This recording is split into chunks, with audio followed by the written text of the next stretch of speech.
انسان جایز الخطاست، ولی آدم عاقل از یک سوراخ دوبار گزیده نمیشه. یعنی ما حق نداریم یک خطایی رو دوبار انجام بدیم. این توی بحث ارتباطی ما خیلی مهمه. حالا تو قسمت‌های مختلف نظام آموزشی دوباره خدمت رو یادآوری خواهم کرد. دادن یک فرصت دیگه به آدم‌هایی که کار اشتباهی کردن یا بر اساس اون چیزی که از شما درخواست شده به موقع کارشون رو انجام ندادن خیلی مهمه و باید شما در ارزیابی‌ها و مخصوصا تو بازدیدها اینا رو لحاظ بکنید و بتونید به همکارا که یه مقدار تأخیر داشتن یا مرخصی داشتن یه فرصت دیگه بدید. ما فقط در ارتباطات فیس تو فیس نیست که میگیم شما باید به ارتباطات اهمیت قائل بشید و اونا رو مؤثر در کار و زندگیتون بدونید. خیلی از ارتباطات ما به صورت تلفنیه، به صورت ایمیلیه. الان که سیستم‌های الکترونیکی پیشرفت کرده به صورت چت کردنه. ما باید بدونیم که با افراد غریبه و ناآشنا باید مؤدب باشیم.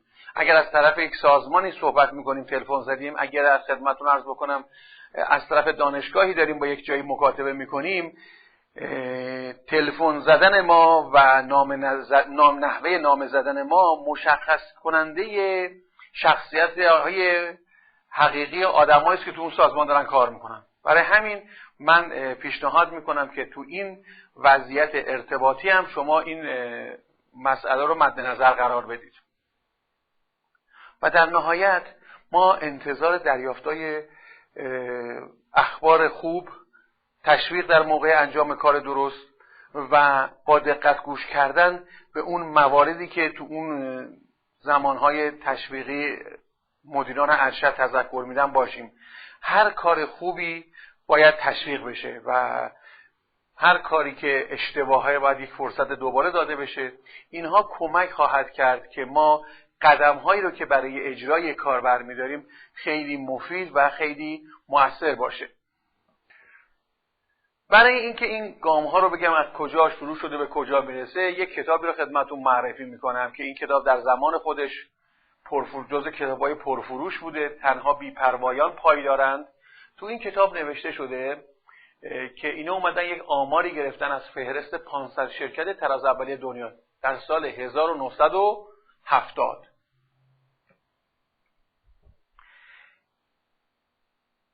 بعد اومدن بعد از 13 سال گفتن آقا شرکتی که این آمار رو گرفتید برید ببینید این شرکت ها از این 500 تا شرکت چند تا شرکت تونستن تو این عرض 13 سال بمونن. رفتن بررسی کردن یک سری از این شرکت ها تا سال 1983 به طوری کلی از جهان تجارت محو شدن. شما خیلی از برندها رو میشناسید که اینا مثلا 5 سال پیش بودن دیگه هم وجود ندارن. یک سوم از این شرکت ها افول کردن، ولی یک سوم از این شرکت ها تونستن همچنان تاپ دنیا بمونن. جالب اینجاست که از این فهرست تنها شرکت هایی تونسته بودن بیش از 75 سال عمر کنن که اصطلاحاً موج سوارانی هوشیار بودن و تونستن به موقع بر موج تحولات سوار بشن و از فرصت های پیش آمده در راستای رسیدن به اهداف خودشون بهره بگیرن. بررسی کردن تو این شرکت های یک سوم برتر به این نتیجه رسیدن که 3 تا فاکتور مهم اینا مد نظر قرار داشتن. یکی این که به موقع از تحولات جهانی آگاه بودن، یعنی آگاه می شدن و دنیای کسب و کار خودشون رو می شناختن.